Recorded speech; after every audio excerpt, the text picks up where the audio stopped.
Okay, so we have the Ajazz AK871 deal for you guys. And for comparison, on Newegg, it's around $100, which is really steep. However, if we go on OneGeek, as you can see, there is a summer sale. So that's where we have the keyboard for $60. Now keep in mind, it's actually cheaper in its base price, but it's still cheap here. And it could be their red linear or their blue clicky line, and white or blue. And if we go ahead and buy it now, as you can see, it's still $60. But if we go ahead and put this code in, click apply, bam, $30. That's right.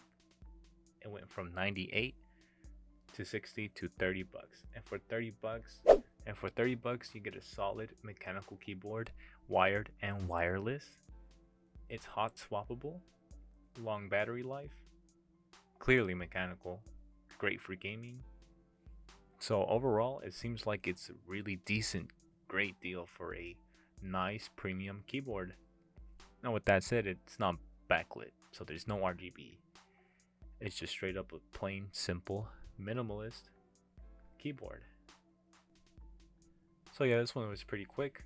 Again, OneGeek is having a little sale for many other stuff, but I found this one to be way more of a sale and much more interesting to get. So with that said, let me know if you guys got it. Is it worth it? Comment down below. Please leave a like, comment, and subscribe.